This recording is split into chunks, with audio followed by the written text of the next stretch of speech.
President. Yeah. Mr. President, today we are debating the proposal of the Senate Democratic leadership to raise taxes on the American people. Pursuit of this tax hike strategy is clearly being instigated by the President's reelection efforts. I suspect that many of my friends on the other side of the aisle are very uncomfortable with this strategy. I can think of a number of Senate Democrats whose constituents would be surprised to learn their senator supports tax increases on small businesses, an increase in the AMT, the alternative minimum tax, and hikes in the death tax. With the economy still on the ropes, I think they would be surprised to learn their senators supported a tax hike strategy that might win some votes, but at the risk of sparking a recession. That is what the President wants. We will see if that is what he gets.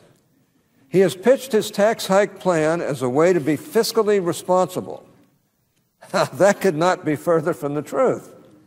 One need only look at my friends on the other side's treatment of the House budget. That budget received more votes than any other budget considered by the Senate, including the phantom budget advanced by the Senate Democratic caucus. The House budget provided $180 billion more in deficit reduction than the President's budget for 2013.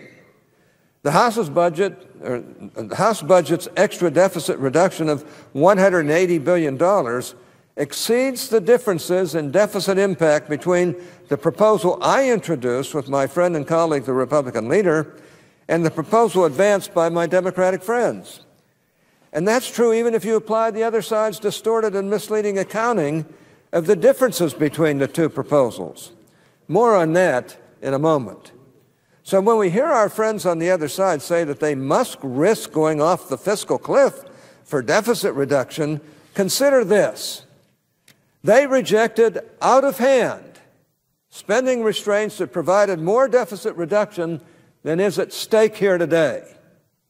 Not only are the deficit reduction numbers phony, but the President and his Democratic allies in the Senate have repeatedly suggested that they are willing to intentionally drive our economy off what the Fed Chairman Ben Bernanke has called the fiscal cliff in order to make a political argument about the top marginal tax rates.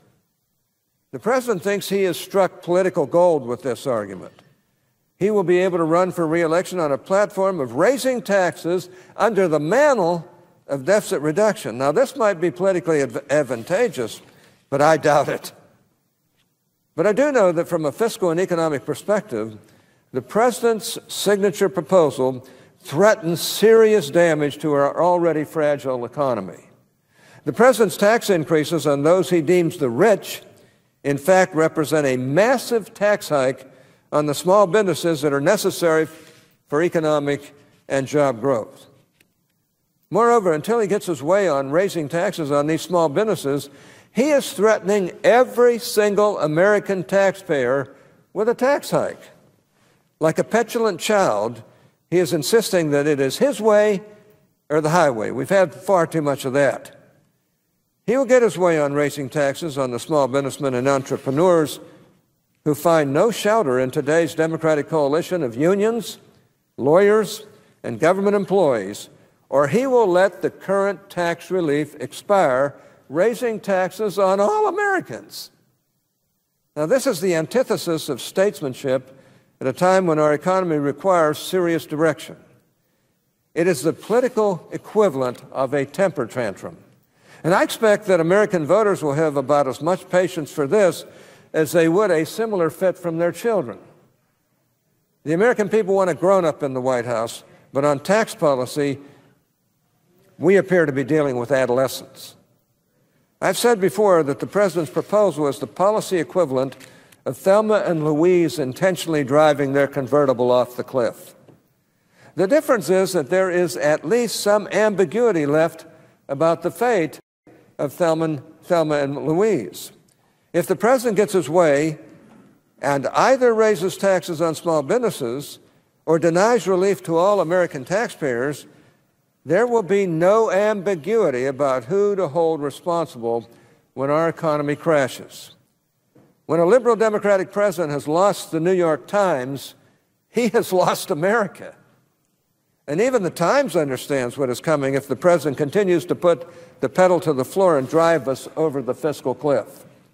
The Times wrote that with the economy having slowed in recent weeks, business leaders and policymakers are growing concerned that the tax increases and government spending cuts set to take effect at year's end have already begun to cause companies to hold back on hiring and investments. That is 100% right. The election is not for another 3 months, and already the president's lack of direction and the threats emanating from Democratic leadership about letting the tax relief expire are leading businesses to slow down. How can businesses plan for next year? How can they make hiring or investment decisions when they have no idea what their tax rates are going to be? They simply can't. And the President and Senate Democratic leadership, with their delay and confusion about how to extend this tax relief, are doing absolutely nothing to inspire confidence in these job creators. Rather than address the expiration of the 2001 and 2003 bipartisan tax relief, we have been debating campaign commercials masquerading as serious legislation. Last week, the Senate wasted its time on yet another piece of legislation that had absolutely no chance of becoming law and zero prospects for creating jobs. It is worth comparing the puny impact of the bill considered last week to the size of the coming tax hikes. Tax hikes so large that the Washington Post has referred to their impending arrival as Taxmageddon. Take a look at this impact of 20% tax credit versus Taxmageddon over the next 10 years. If we bring jobs, the Bring Jobs Home Act would only cost about $87 billion. Taxmageddon is going to cost us $4,538 billion. Make no mistake, our small businesses and our economy face an existential threat at the end of 2012. Yet the majority leader schedules votes that generate campaign fodder rather than jobs or lasting economic growth. Facing a fragile economy and a weak jobs market, President Obama seems content to sit idly by and allow the scheduled $4.5 trillion tax hike to occur just to make a populist political argument about the need for the so-called rich to pay what he thinks is their fair share. Mr. President, Congress needs to act now in order to prevent this tax hike on America's families, individuals, and job creators. Just look at this chart. Look at the difference between Bring the Jobs Home Act and Taxmageddon. It's pretty clear they're just driving us off the cliff, and they're willing to do it for political reasons. It's critically important for our economy and the American people that we act now to extend the bipartisan tax relief originally signed into law by President Bush and extended by President Obama back in 2010. As you can see, the tax legislation to-do list, nothing done on tax extenders, although we're willing to work on that with our committee chairman in the Finance Committee, nothing done on the AMT patch. We're willing to work on that in the overall scope of things. Nothing done on death tax reform. In fact, the suggestion by the Democrats is to increase it so that all the small farms in this country, or many of them, are going to get hammered with taxes. A lot of small businesses will be hammered with taxes. Nothing done to prevent the 2013 tax hikes. No, no, no, no on everything. This is the most crucial piece of legislation Congress can address this year. If we allow this tax relief to expire as scheduled, almost every federal income taxpayer in America will see an increase in their rates. And yet that's what our friends on the other side said they're going to do if they don't get their way, like petulant children. Some will see a rate increase of 9%. Others will see a rate increase of as much as 87%, because the vast majority of small businesses are flow-through business entities. Any increase in tax rates for individuals necessarily means that these small businesses will get hit with a tax increase. This tax increase lands on these small business owners even if they do not take 1 penny out of their business. That's what the Democrats are going to do to them. They're willing to go over the cliff and do this? Our economy simply cannot afford to take on such a fiscal shock. It was just in 2010 where the president said the economy was so fragile we needed to carry over the 01-03 tax cuts.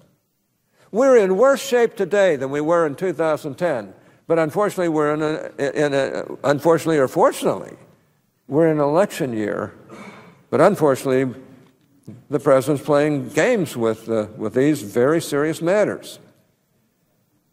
Now, our economy simply cannot afford to take on such a fiscal shock. Economists estimate that if these current tax rates are allowed to expire, the economy could contract by approximately 3 percentage points.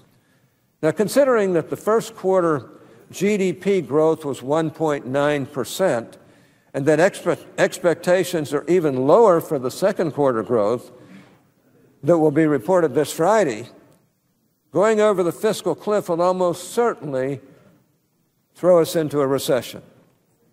And I don't know many economists who would disagree with that. Certainly the Fed doesn't disagree.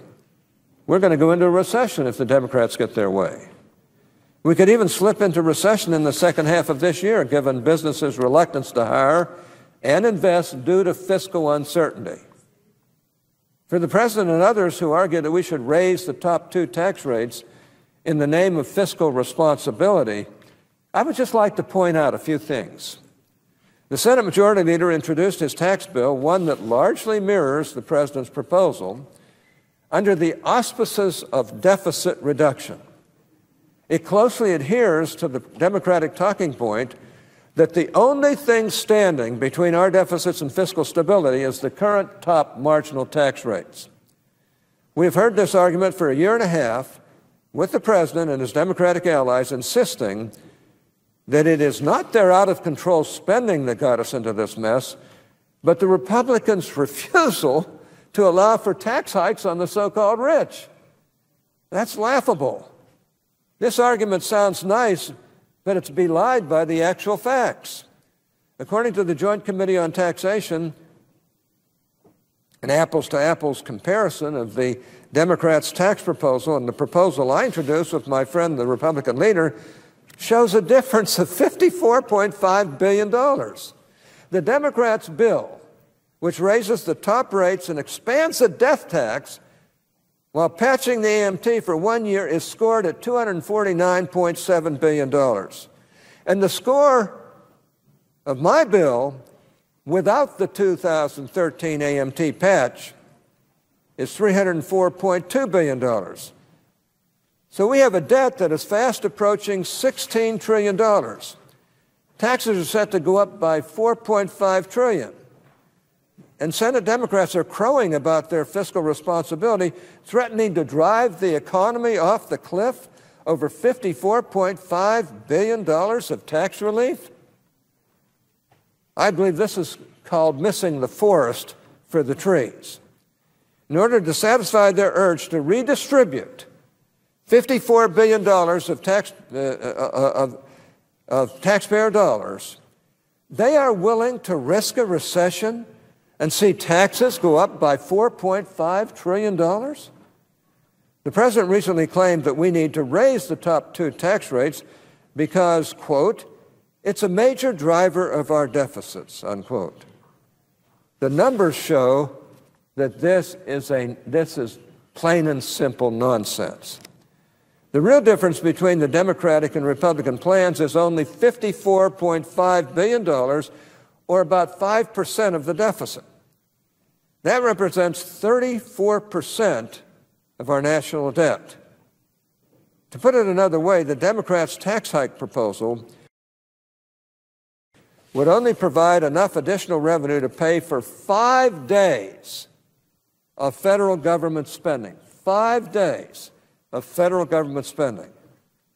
It is also worth noting that what exactly the Democrats' refusal to provide 2 years of AMT relief means for their constituents. If Senate Democrats do not patch the AMT in 2013, their AMT will take away over 40% of the tax relief they claim to be providing with their bill.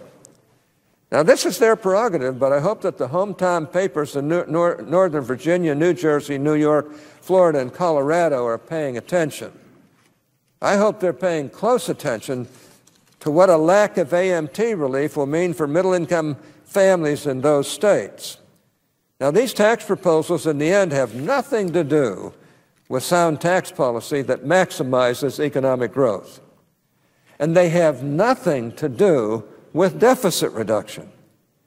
They have everything to do with pursuing an antique economic philosophy that is principally concerned with running down the economy's job creators and entrepreneurs. And the explicit tax policy is only the half of it. We learned yesterday from the Congressional Budget Office that the true tax bill for Obamacare is over $1 trillion. We were promised there wouldn't be any tax increases. It is the biggest fiasco that I've seen around here almost in the whole time I've been here. I can't think of anything bigger. All of the new Obamacare regulations will cost McDonald's franchises alone more than $400 million in health care costs. The president might think that Ray Kroc did not build McDonald's, but this is delusional. He might view the small businessman who took a chance and opened those franchises as not especially smart, not responsible for their own success. But this is a view that could only be embraced by an academic and activist who has no experience in the private sector. The Joint Committee on Taxation tells us that 53% of all flow-through business income in the United States would be subject to the president's proposed tax hikes. Take that, small business, the president is saying. We don't really care about you, I guess. Well, I do.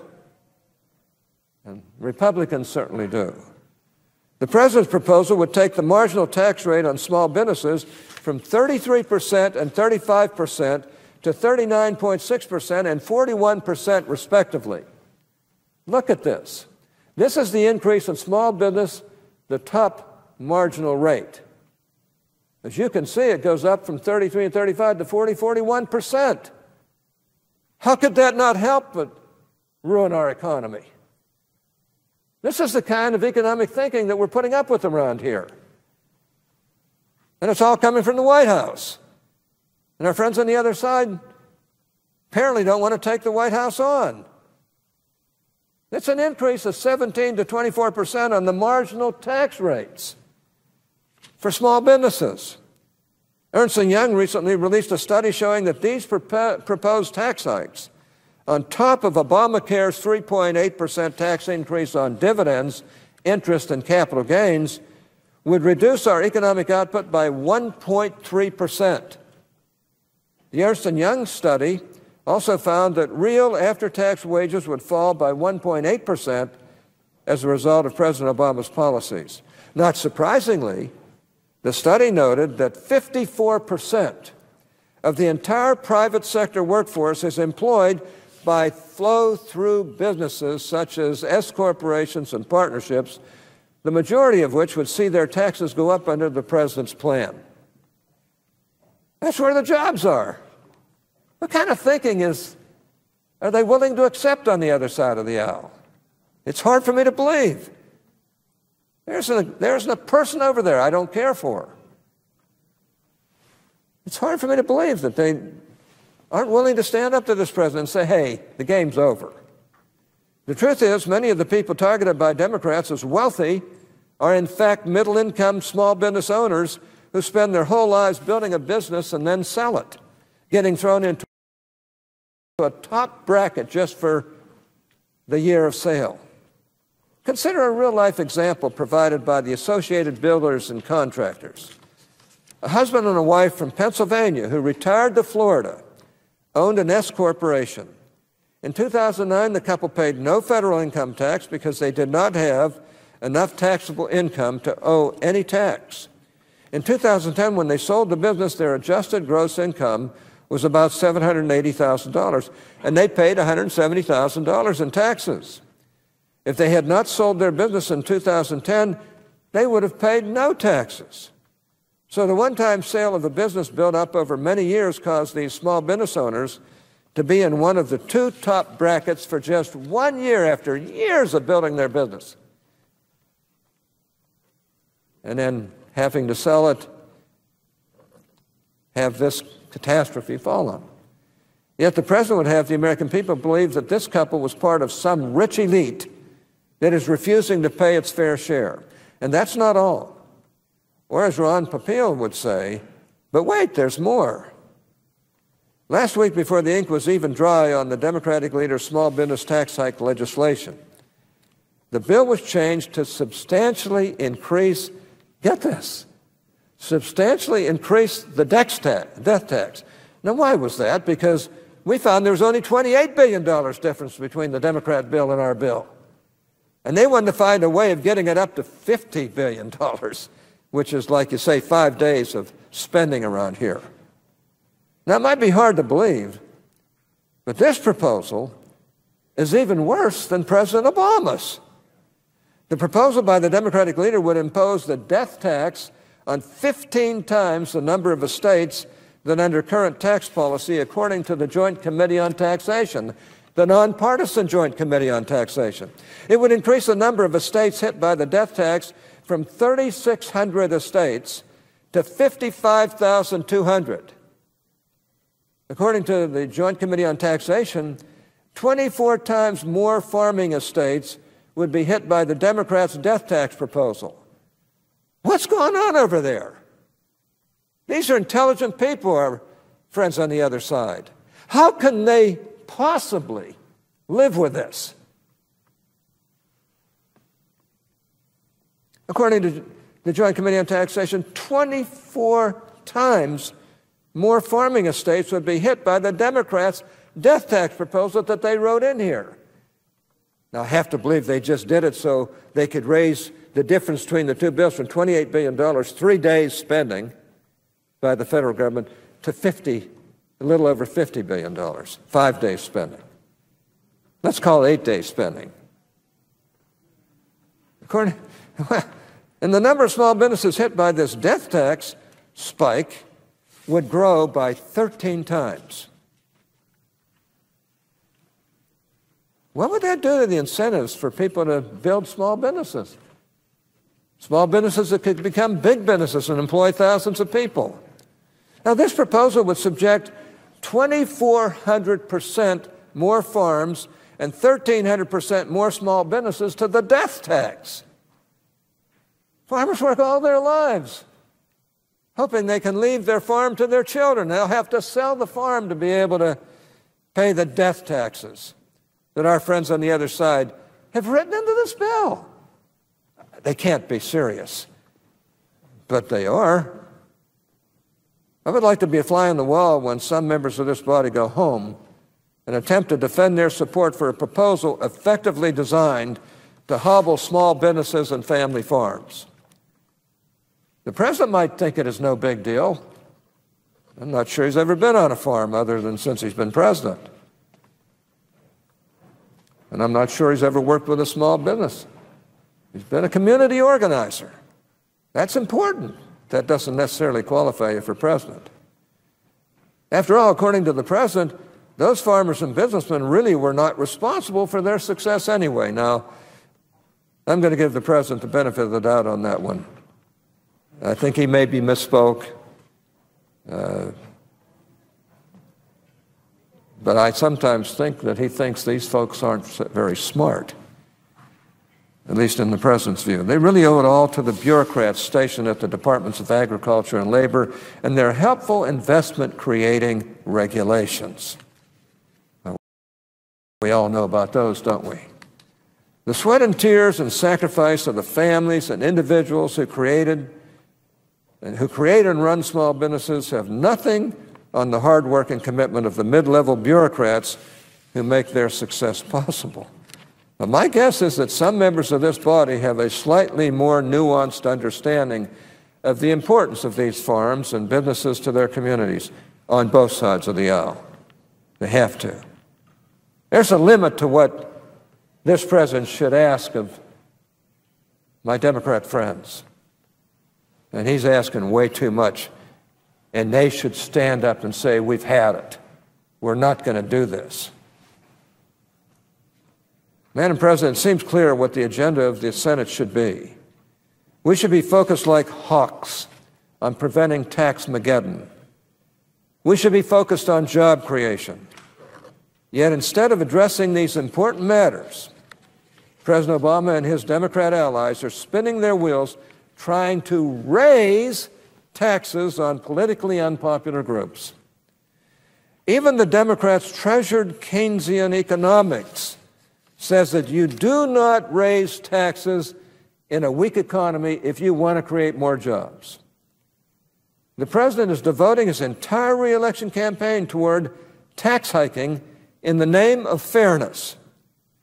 We have voted twice on proposals to raise taxes on oil and gas companies for no other reason than that Democratic pollsters found that the president's base does not like oil and gas companies.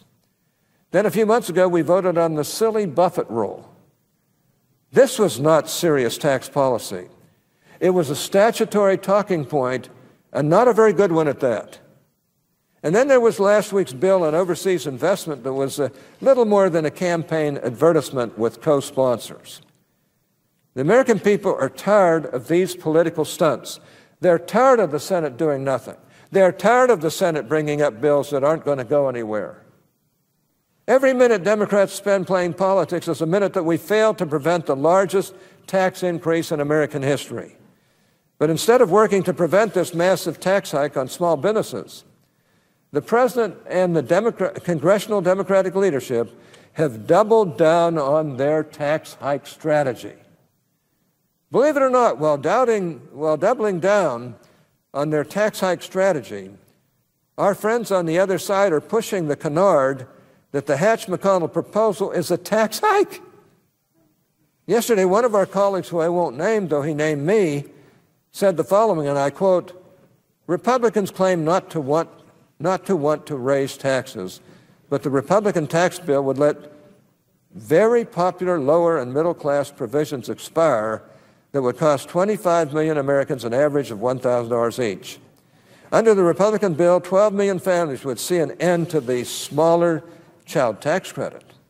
6 million families would lose their earned income tax credit, and 11 million families would lose their American Opportunity tax credit."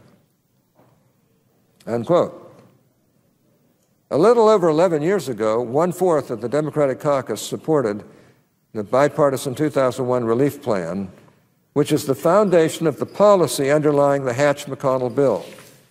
At that time, the Joint Committee on Taxation showed that the bill distributed as an across-the-board tax cut, which made the tax code more progressive. The 2003 bill was passed on a narrower bipartisan basis and extended on a broader bipartisan basis in 2004 and 2006. Bipartisan. Joint Committee on Taxation data show that against current law, the fiscal cliff my friends are threatening is not surprisingly basically the same as it was in 2001, 2003, and 2006. In other words, the Hatch-McConnell proposal provides across-the-board tax relief benefiting virtually every income taxpayer, yielding a tax system that is more progressive than what we would face if we went over the fiscal cliff. Let me just repeat that again. The Hatch-McConnell proposal provides across-the-board tax relief benefiting virtually every income taxpayer, yielding a tax system that is more progressive than what we would face if we went over the fiscal cliff. The Joint Committee on Taxation analysis includes or indicates a similar result today. To be sure, if you count continuous stimulus checks issued by the government to folks that do not pay income tax as tax cuts, the Democrats' proposal does more of that than the Hatch-McConnell proposal. No question about that. But when is it going to end? When is the upper 49% all going to have to continue to just carry everything in this country? Under federal budget law, those continuous stimulus checks are counted in the main as spending. I would say to the colleague I referred to a moment ago that if the Democrats want to use that talking point, one at odds with conventional budget accounting, it's a free country. But if Democrats are going to make that strained and tortured charge, then they should also answer for the failure of their bill to patch the AMT for the year they claim to be delivering middle-income tax relief. Their plan exposes 28 million middle-income families to a tax stealth tax increase of over $3,500 per family. So while they claim that our bill raises taxes by cutting stimulus spending, they are mum on the massive tax increase on 28 million American families implicated in their own bill. I think we might have a case here of folks in glass houses throwing stones. And make no mistake, Madam President, Tax-Mageddon is coming. The only good news is that Congress can prevent this historic tax increase from happening. As I mentioned, I have a bill that I've introduced with Senator McConnell, S. 3413, the Tax Hike Prevention Act of 2012, that will prevent this historic tax increase and will pave the way for tax reform in 2013. That is where my focus will be until Tax-Mageddon is averted, and I hope that my colleagues will join me in preventing this looming tax increase from being imposed on the American people. 40 of my colleagues on the other side of the aisle voted to temporarily extend this tax relief in 2010, recognizing that we were in financial difficulty. We're in worse difficulty today, and they should do so again. At that time, President Obama said that it would be foolish to raise taxes during an economic downturn, and he acted accordingly. And I respect him for that. But he's not acting that way now. This is an election year. Our economy remains weak today. In fact, it's weaker in terms of growth in GDP than it was at the end of 2010. And incoming data clearly point to even more slowing in the economy as uncertainty from the fiscal cliff has begun to strangle hiring and investment. My friends on the other side have got to wake up to these facts. The only thing that appears to have changed is that President Obama has apparently chosen the path of class warfare and is pursuing a politics-driven tax agenda. I remember days in the past where my friends on the other side would rise up against even their own president when it comes to good economics, and I hope they will again. But it appears like it's not so today. My hope is that my colleagues who have supported this tax relief in the past will put the president's short-sighted and self-interested partisanship aside and vote on behalf of their constituents in favor of S. 3413 to extend this tax relief to America's families and small businesses.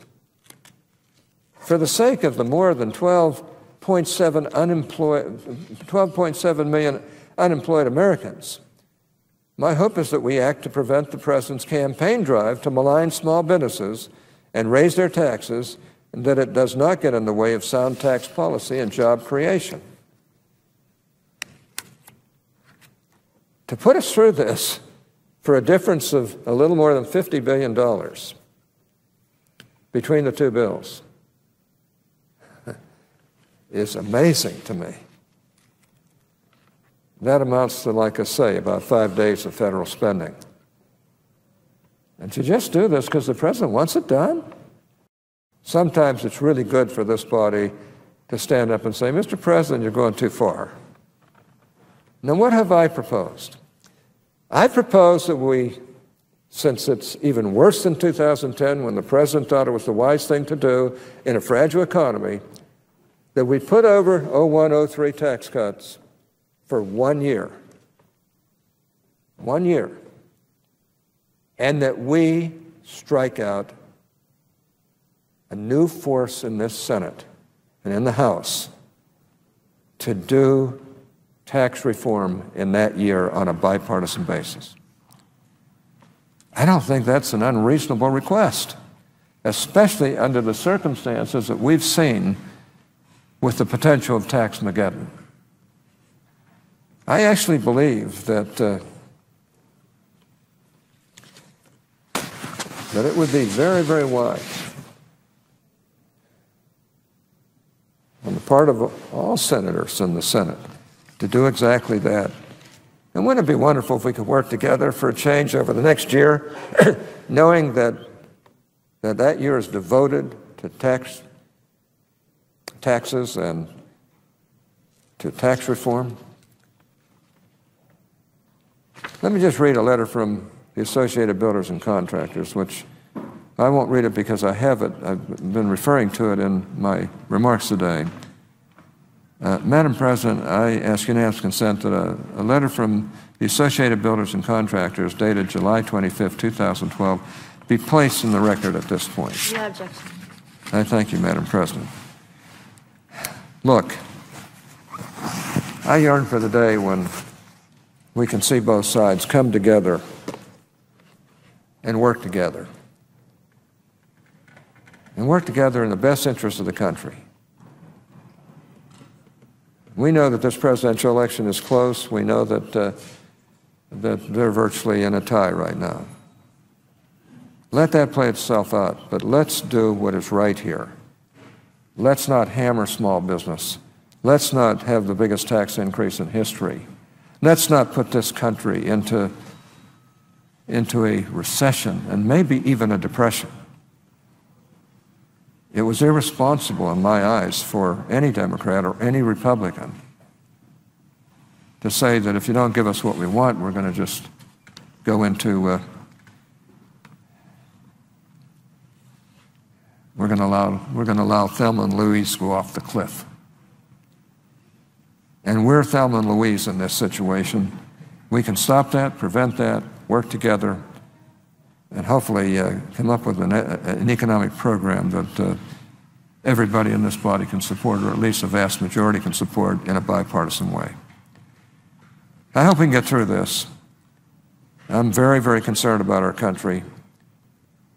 I'm very, very concerned about this election year, the way these type of things are being brought up. And let me just make one last comment. The Senate's not being run like a Senate. They're not going according to the regular order. We're not going through the committees. It's pure politics. And I expect a little bit of that, but I don't expect everything to be pure politics. Where our side isn't even given a chance under many circumstances to even bring up amendments in the greatest deliberative body in the world. You can see why there's some bad feelings around here. And it's all being done just to protect some members here rather than doing what's right for the economy and for our country. I think we've got to wake up and start doing things in a little better fashion around here. And I hope we can. I hope that my colleagues on the other side will accept my suggestion here. It's done in good faith. I believe we can dedicate next year to tax reform, and I believe we can get it done if we work together.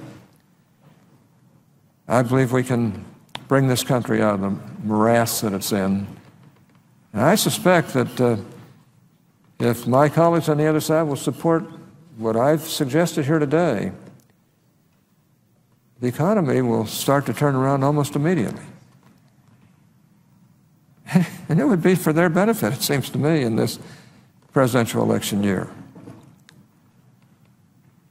Even though I don't trust what some have done in the past.